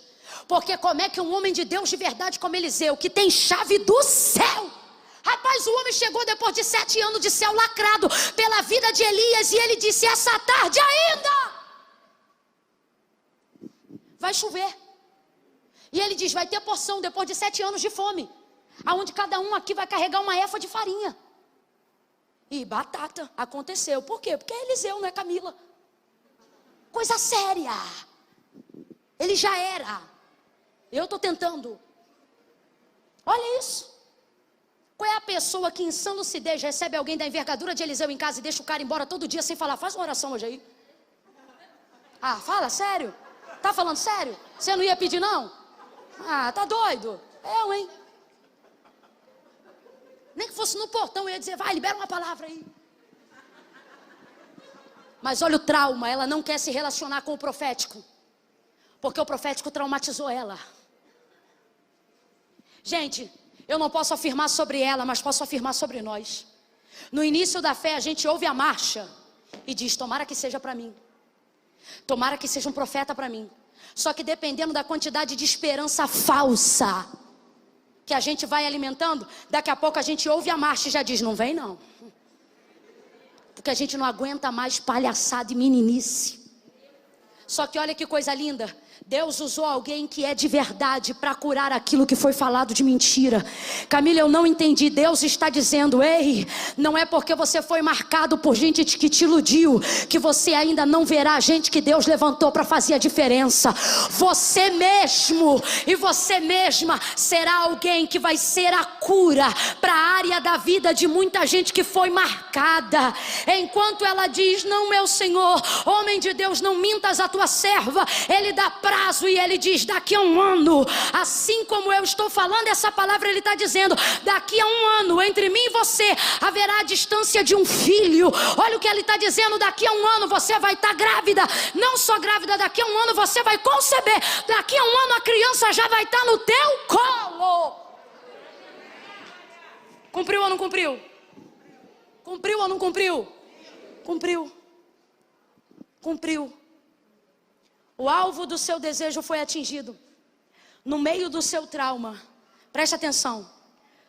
Quando ela não via mais possibilidade nenhuma de acontecer aquilo que ela desejava que acontecesse, quando a palavra de Deus na boca dos homens começou a ser para ela como uma palavra de mentira, Deus não dependeu da fé dela para cumprir. Responda para mim, gente. Quando ele disse: tu conceberás, ela disse amém? Ela disse: eu creio? Qual foi a primeira palavra que saiu da boca dela? Quem lembra? Ela disse não. Ela contrariou a palavra. É como se ele dissesse sim e ela dissesse: mas diga para mim, gerou ou não gerou? Concebeu ou não concebeu? Porque muitas coisas na minha e na sua vida não vão acontecer só porque eu quero ou porque eu quero, deixo de querer, mas vão acontecer a partir do momento que eu estiver debaixo de uma palavra. Uma palavra. Na hora que eu falo isso, tem gente que se escandaliza, porque quer viver uma fé sensorial. Está querendo corrigir o trauma dizendo assim: isso aqui não aconteceu porque eu não tive fé o suficiente. Não, isso ou aquilo não aconteceu porque você ainda não entrou debaixo de uma. Gênesis capítulo número 1. No princípio a terra era sem forma e vazia, e o Espírito de Deus se movia sobre a face das águas. Qual era o Espírito que se movia? De Deus ou do diabo? Mas enquanto ele se move, tem sol, lua, estrela, semente, fruto, árvore, animal, homem. É o Espírito de Deus que está se movendo, mas não acontece? Vem, gente, não acontece? Porque o Espírito de Deus não reage a emoções, ele reage a... Aí o texto diz assim: e disse Deus. Olha isso, presta atenção, presta atenção. Pode ter mover, se não tiver, não vai acontecer. Pode ter fé, se não tiver, não vai acontecer. E disse Deus, haja luz. E o que aconteceu? Presta atenção, não fala o que eu quero, fala o que está na Bíblia. E disse Deus, haja luz, e houve luz. Quem foi que disse amém?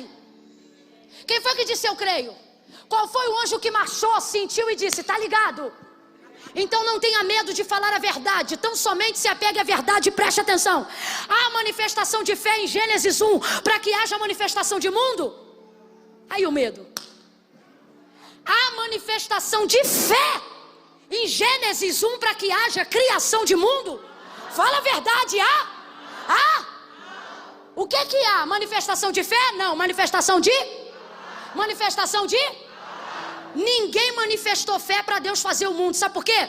Porque no mecanismo da nossa cabeça traumatizada, a gente tenta curar o nosso pensamento dizendo assim, tal coisa não aconteceu assim, porque eu não tive fé para crer. E aí na crença desse pensamento você vive assim. Deus depende da minha fé para ter poder de fazer. E é por isso que mesmo tendo fé, as coisas não acontecem. Por quê? Porque você associou a manifestação do poder de Deus à sua. E Deus não depende da minha fé para ter poder. Não, presta atenção. É como se na nossa mente, é como se no dia a dia da nossa vida, pode tocar, viu? É como, toca uma coisa que a gente não conhece, faça um espontâneo, senão a minha mente canta um pedaço e prega o outro. Ouça isso, o baterista também pode ir subindo, o baixista. Ouça isso, na nossa mente a gente vive como se fosse assim, olha, Deus depende da minha fé para ter poder de fazer. Entendeu? Deus depende da minha fé para ter poder de fazer. Só que Deus não depende da minha fé para ter poder nenhum. Quando eu creio, Deus pode. Quando eu não creio, Ele continua. Mas por que então que eu creio se Deus não depende da minha fé para ter poder de fazer? Porque Deus não depende da minha fé para ter poder de fazer. E por que ainda assim eu creio? Porque eu dependo da minha fé para ter poder de receber o que Deus já fez. Verso 31 do capítulo 1 do livro do Gênesis. E disse Deus, tenho-vos dado tudo. Tenho feito e tenho-vos dado tudo. Completa aí, meu povo. Tenho feito e tenho-vos dado. Tenho feito e tenho-vos dado. De novo, tenho feito e tenho-vos dado. Então, na minha fé, eu não peço para Deus fazer coisas. Uma fé verdadeira é uma fé que manifesta o que eu sinto? Não, é uma fé que manifesta a palavra. Quando você manifesta a palavra não suscita o que vai ser, a palavra traz o que já é, o que já foi feito. Então veja, em Gênesis 1, Deus não depende da minha fé para ter poder de fazer, mas eu continuo crendo. Por quê? Porque Deus não depende da minha fé para fazer, eu dependo da minha fé para receber aquilo que Deus já fez. Camila, prove, eu não provo, mas a Bíblia prova. Depois de Gênesis, capítulo de número 1, toque alguma coisa mais forte. Ei, filhão, mais forte. Eu quero uma coisa forte. Tem um blues, um jazz, uma coisa com cara de americana, um negócio assim pesado. Eu quero um troço bem pesado. A bateria vai segurando. Se o baixo quiser entrar para ficar bem pesado, pode entrar. Faz um dum-dum-dum aí. Isso. Eu queria que você tocasse uma outra coisa harmônica. Tenta conciliar comigo uma outra harmonia. Talvez mudar o tom daí de cima. Eu não sei tocar. Eu sei que por isso que para mim é muito mais fácil falar. Mas eu queria uma outra coisa. Eu queria que o som do teclado fizesse um outro som. Tem aquela parte que muda, que ele faz um som diferente do que está fazendo agora. Não tem onde tem os modos para ele fazer um som diferente? Isso aí, como é que é o nome? Eu acho que é isso. Isso. Ai, garoto, isso aí. Isso. Pode aumentar só mais um pouquinho. Pode aumentar mais um pouquinho.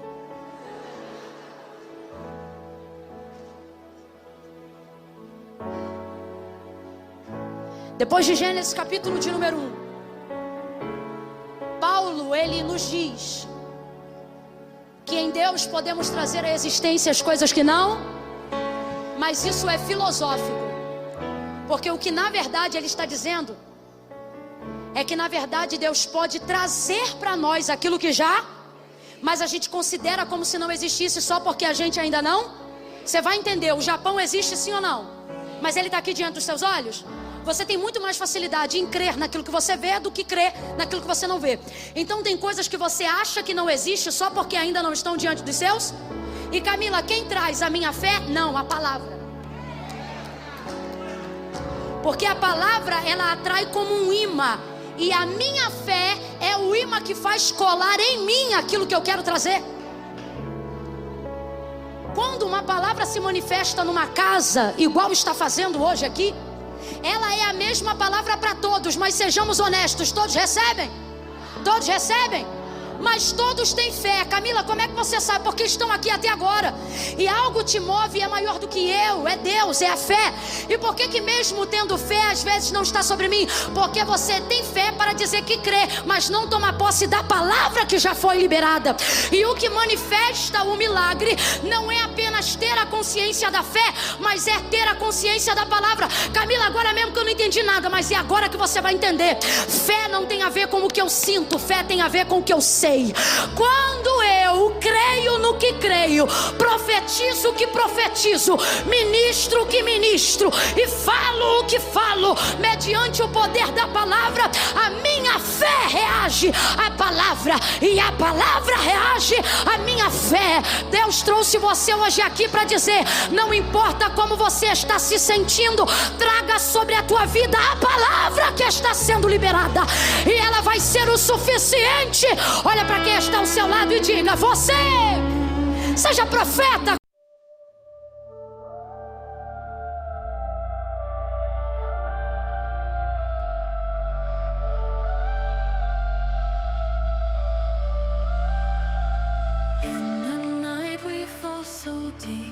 Whispers fade into the street, lonely echoes we repeat, lost in shadows where we meet. Voices soft like velvet air, secrets floating everywhere. Feel your heartbeat like a prayer, two souls tangled in despair. In the shadows we fade.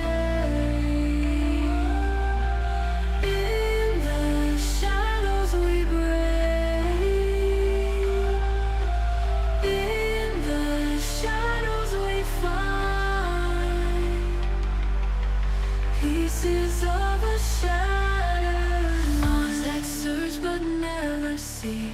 You and I eternally dancing in this revelry, chained to our own memory. Lights are dim, the world is hushed. Every touch a gentle rush. Darkness rises in its clutch. In this dream we both are.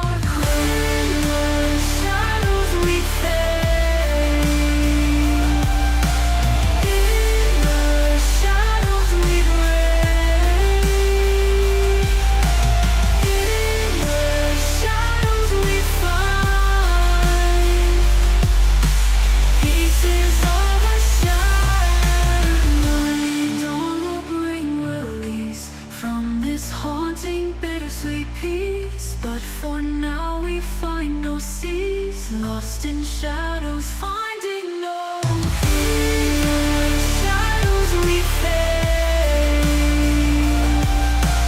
In the shadows we break.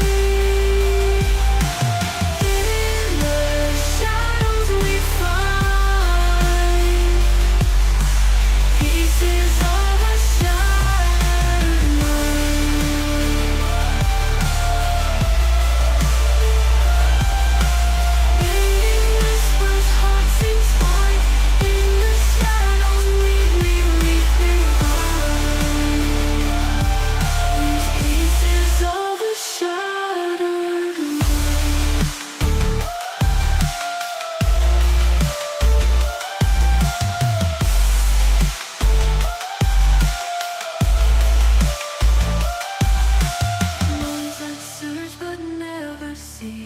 You and I eternally dancing in this revelry, chained to our own memory.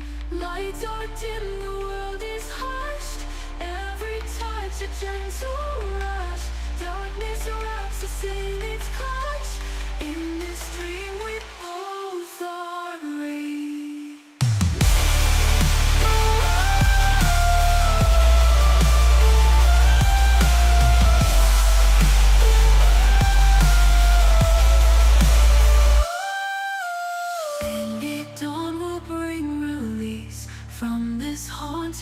bittersweet peace, but for now we find no seas, lost in shadows, finding no peace.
Procure alguém agora e diga: você.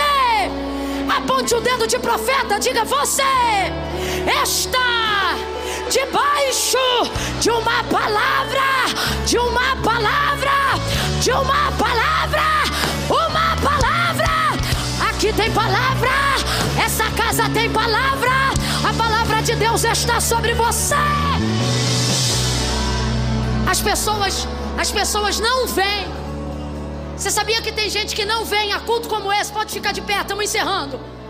Tem gente que não vem a culto como esses porque diz assim: eu não estava me sentindo bem. Elas pensam que elas precisam sentir para estar. Você sabia que tem gente às vezes em cultos como esse que analisa tudo o que está sendo falado e não consegue expressar uma gratidão e adoração a Deus? Não conseguem dizer aleluia, nem glória a Deus, porque eles dizem assim: se eu sentir, eu dou glória. Há outros que já saem carregados do poder de Deus. Sabe por quê? Porque enquanto tem gente que diz assim, ó, eu dou glória se eu sentir, há outros que dizem, eu dou glória até sentir. Porque eu não posso sair daqui sem sentir. E o que faz sentir? Parece redundante, mas é real. O que me faz sentir não é necessariamente o que eu sinto. O que me fará sentir é o hábito de conhecer o que eu sei. Quando eu sei, eu pego o que eu sei e sobreponho ao que eu... Crente só fica de pé, só tem uma fé genuína se ele conseguir pegar o que ele sabe e sobrepuser ao que ele sente. Ó, Jó faz aproximadamente 70 perguntas para Deus. Todas elas são baseadas no que ele sente.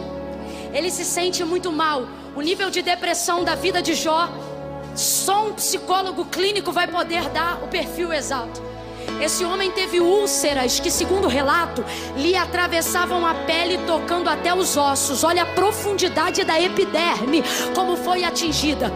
Ele não perdeu a mãe hoje o irmão hoje e o filho daqui. Não, ele perdeu todos os filhos no mesmo dia de uma única vez. Perdeu também a estabilidade da sua casa, perdeu as suas finanças, o seu prestígio. Ele perdeu absolutamente tudo que alguém poderia perder. Tanto que prova igual a Jó ninguém nunca mais passou, porque ele foi príncipe de justiça e de obediência. Agora olha isso, ele vai tirar um tempo para falar do que sente, porque é importante colocar para fora o que sente. Ele começa a falar do que sente, mas quanto mais ele fala do que sente, por sentir-se mal, ele ficava pior à medida que ele falava. E ele ia falando, e Deus não falava nada. Alguém diz assim: Jó não murmurou contra Deus, mas na própria vida ele falou coisas terríveis. Ele disse assim, por exemplo: quisera que eu fosse um aborto no ventre da minha mãe, quisera que eu nunca tivesse visto a luz do dia, seria mais feliz a terra se eu não tivesse nascido. Coisa de gente que fala no auge da dor. Enquanto ele fala o que sente, ele só sente dor. Enquanto ele fala o que sente, ele só sente depressão. Enquanto ele só fala o que sente, ele fica caído. Enquanto ele só fala o que sente, suas úlceras gritam. Enquanto ele fala o que sente, seu corpo reage à sua dor. Mas em dado momento, depois de se esvaziar daquilo que sente, ele começa a se lembrar daquilo que sabe. E agora Deus se prepara para responder ele. Presta atenção, Deus não falou com Jó enquanto ele disse o que sentia, mas verso 38, capítulo 38, Deus fala com Jó na hora que ele libera o que sabe. O que é que você sente, dó? Tô sentindo dor, tô sentindo tristeza, tô sentindo depressão, tô me sentindo injustiçado, tô me sentindo o pior de todos os homens. Silêncio no céu, Deus não fala nada, mas daqui a pouco ele levanta do joelho e ele diz: mas eu bem sei, eu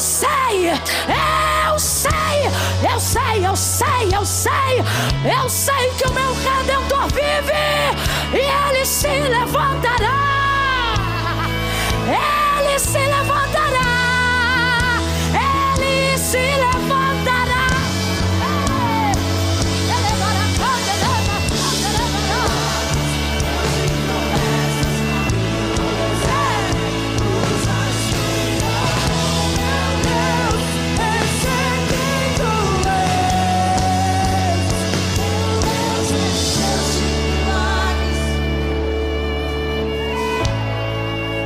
Gente, eu não estou dizendo que Deus não se importa em como você se sente. Deus, ele é tão cuidadoso com o que a gente sente, que João vai usar um vocábulo que, traduzido na nossa gramática, chama-se tal. Chama-se o quê? Palavra para aferir o que não pode ser medido. E Deus amou o mundo de... Então ele sente ou não sente? Se importa com o que a gente sente ou não se importa? Mas ele não reage ao que a gente sente imediatamente. O que ele reage imediatamente? Ele reage à sua palavra. Ei, eu não sei quanto tempo você está orando por uma resposta, mas quanto mais você orar o que sente, pode ser que a resposta protele. Mas tem uma coisa: se você orar de acordo com o que você sabe, o que é isso? Dá uma segurada no que você sente e começa a profetizar em oração o que você... Moisés conseguiu convencer. Vai tirando aqui enquanto eu falo. Moisés conseguiu convencer, entre aspas, Deus de destruir toda a geração, um dia, de uma vez só no deserto. Não porque ele disse: Deus, eu sinto amor por esse povo. Ele sabia, ele sentia, mas ele não ganha assim. Deus, eu amo esse povo, não mata esse... Não. Olha como ele conversa com Deus em juízo. Deus diz: eu vou matar o teu povo. Aí ele diz: meu povo não, teu povo. Aí olha como ele responde: porque tu disseste. Ou seja, Moisés não coloca diante de Deus aquilo que ele sente apenas. Moisés pega o que ele sente e transforma em lembrança daquilo que ele sabe e coloca diante de Deus. Como é que Abraão orava? Ele dizia, porque tu disseste. Como é que Moisés orava? Porque tu disseste. O problema é que a gente dobra o joelho e só quer falar do que sente. Deus está dizendo, isso que você sente dentro de você, combina com o que na palavra? Combina com tal palavra. Então ore esta palavra de acordo com o que você sente, mas não dizendo o que você sente, dizendo o que a palavra diz sobre isso que você sente. Quem está entendendo, diga amém. Segura só um pouquinho, eu estou encerrando. Ezequiel capítulo 37. E levou-me em visão para o meio de um vale que estava cheio de ossos, e os ossos estavam sequíssimos. Como é que estavam os ossos, Lagoinha de Teresópolis? E me disse, filho do homem, poderão viver esses ossos? E Ezequiel respondeu na visão, Senhor Deus Jeová, tu sabes. Olha o que ele está dizendo, eu não vou falar do que eu não sei. Olha isso, Ezequiel, sabe se eles vão viver? Eu não sei sobre isso, mas sei sobre o Senhor. Tu sabes. Rapaz, quando ele ouve isso, Deus diz assim, então profetiza. Calma. Então profetiza. E Ezequiel começou a profetizar? Não. Ezequiel ficou esperando a palavra, porque ele não sabia o que dizer. Então ele esperou saber o que Deus queria falar para ele repetir. Você acha que profeta é quem traz grande revelação? Profeta de verdade é quem tem a capacidade de reproduzir com fidelidade aquilo que Deus já disse. Aí Ezequiel diz assim, Ezequiel fica esperando. Por quê? Porque ele não vai falar o que ele sente, porque ele não está sentindo nada. E ele não vai falar o que ele acha, porque ele não sabe se os ossos podem levantar. Mas ele conhece Deus e espera Deus. Aí Deus diz assim, filho do homem, profetiza assim e diga, assim diz o Senhor. Aí ele dizia, assim diz o Senhor. Aí Deus dizia, ossos secos. Aí ele dizia, ossos secos. E Deus dizia, ouvi a palavra do Senhor. E ele dizia, ouvi a palavra do Senhor. Aí Deus dizia, diga assim, Ezequiel, vento dos quatro cantos. Aí Ezequiel dizia, vento dos quatro cantos, diga-lhe ao Espírito, ossos secos, tenham vida, tenham vida. E Ezequiel repetia. Presta atenção para você entender. Eu não quero só que você sinta, porque se você só sentir, o culto acaba aqui, você vai para casa e não faz nada. Eu quero que você saiba. Ouça isso. Ezequiel está sentindo o que pelo vale? Nada. Filho do homem, poderão viver? Não sei, tu sabes. Qual é o sentimento de Ezequiel pelo vale antes de Deus profetizar? Nenhum. A mão do Senhor tomou, levou ele, deixou ele lá. Ele não sabe de nada.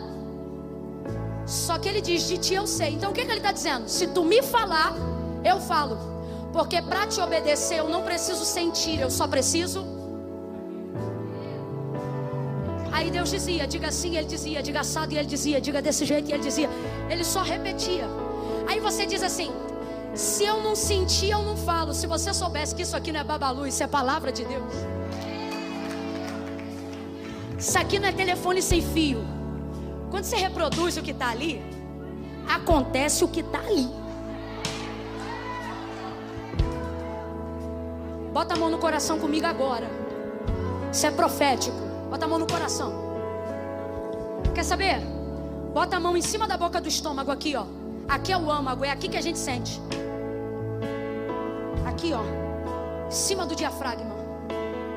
Quando você está apaixonado por alguém, é aqui que as borboletas voam. Quando você está nervoso, é aqui, ó, que dá o desarranjo. Porque o que você sente está aqui, ó. Diga assim, olhando para cá, e diga, fé, eu não preciso de você aqui. Vem aqui na minha mão, fé. Pega ela aí agora. Bota aqui na sua cabeça. Diga, fé, eu preciso de você aqui. Solta a mão, deixa ela aí. Volta para cá e diz, a minha fé. Diga, fé não é o que eu sinto. Diga, fé é o que eu sei. E o que você sabe, é isso que vai te sustentar. Levante as duas mãos para os céus. Ah, Camila, mas todo mundo está morrendo. Mas a minha vida não funciona por comparação. Ela funciona debaixo da palavra. E o que a palavra de Deus diz sobre a sua fé, Camila? Ela me diz: 1000 cairão ao teu lado, 10.000 à tua direita, mas tu não serás atingido.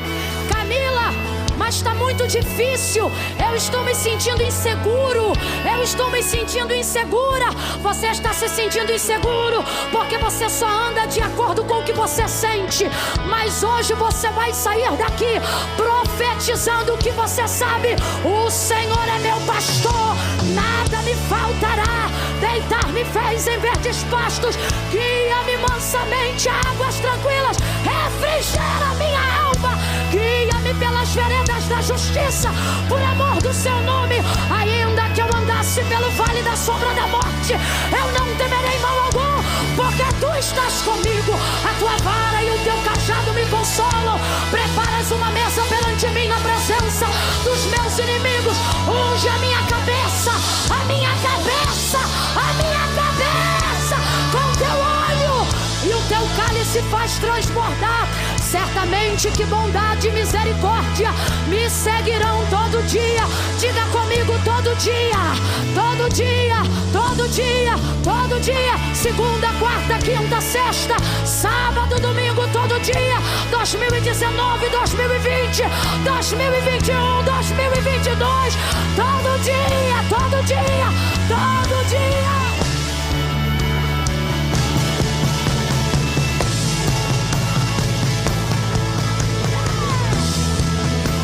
Está trabalhando, meu Deus está trabalhando. Ele faz mesmo quando eu não vejo. Ele faz mesmo quando eu não sinto. Meu Deus está trabalhando. Meu Deus está. De novo, Ele faz mesmo quando eu não vejo. Ele faz mesmo quando eu não sinto. Meu Deus está trabalhando. Meu Deus está trabalhando. Ele faz mesmo quando eu não vejo. Ele faz mesmo quando mas eu sei. Meu Deus está trabalhando. Rompa com o cansaço agora e louve isso. Ele faz mesmo quando eu não vejo. Ele faz mesmo quando eu não sinto. Meu Deus está trabalhando. Meu Deus está trabalhando. Ele faz mesmo quando eu não vejo. Ele faz mesmo quando eu não sinto. Meu Deus está trabalhando. Meu Deus Eita, segura aí que vira vigília fácil e não pode. Quem é batizado com o Espírito Santo e com fogo? Quem é batizado com o Espírito Santo e com fogo e evidencia isso no falar em outras línguas, você está proibido de falar português agora. Fale em línguas. Fale em línguas. Camila, eu não estou sentindo. Não precisa sentir. Você sabe. Você sabe. Fale em línguas. Ore em línguas. Adore em línguas. Entregue para Deus um cântico espiritual aí agora. Camila, eu ainda não sou, mas eu quero ser. Você quer ser? Então receba o batismo do Espírito Santo com fogo para revestimento de poder. Fale em outras línguas agora. Fale em outras línguas agora.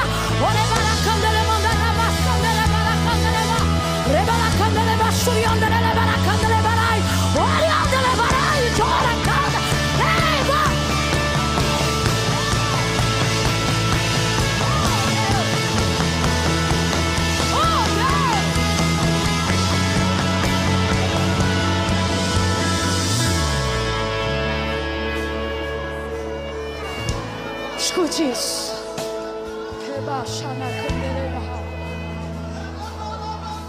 Você não é guiado pelo que sente. As pessoas estão desesperadas no mundo porque elas não têm em que se apegar. Elas só se apegam àquilo que elas sentem. Porque nós estamos de pé e precisamos colocar outras pessoas de pé. Através da... Eis que não tosquenejará. O Senhor é quem te guarda. O Senhor é a tua sombra, a tua direita. É Ele quem guarda a tua alma. Ele guarda a tua entrada e a tua saída. Ele te guarda de todo mal. O sol não te molestará de dia e nem a lua de noite. Camila, por que você está falando esses salmos? Porque você sabe. Você só precisa aprender a profetizar, a repetir, a declarar. Quando coisas difíceis começarem a acontecer, não deixe que a sua boca fale só do que você sente, mas deixe com que o seu cérebro manifeste o que você sabe. Você sabe o que Deus diz ao seu respeito. Quando chegarem para o seu filho que está afastado e disserem assim: vai morrer, está no tráfico, lembre-se de qual foi a promessa que Deus te deu como mãe e fale ela.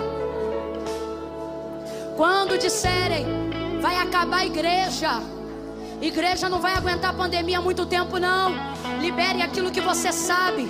Quando passar de carro na porta da igreja, levante a sua mão e reproduza a palavra que Ele liberou para Filadélfia, a palavra que Ele liberou usando Pedro como exemplo. Tu és Pedro, e sobre esta rocha eu edificarei a minha igreja, e as portas do inferno não prevalecerão contra ela. Quando declararem palavras de desgraça sobre a sua família, faça como Josué. Vá para a porta da tua casa, mesmo que os teus não sejam crentes, e não pergunte se eles querem servir a Jesus. Isso não é sobre o que eles sentem, é sobre a palavra que está sobre a sua cabeça. Vá para o portão de casa e diga: se Baal é Deus, que vocês sigam ele, porém eu e a minha casa serviremos ao Senhor. Profetize o que você sabe. Você sabe. Eu vou contar de 1 a 3 agora. Preste muita atenção que isso é muito sério. Segura os instrumentos aí, prepara só o refrão de uma canção. Quando eu disser 3, a gente libera o refrão.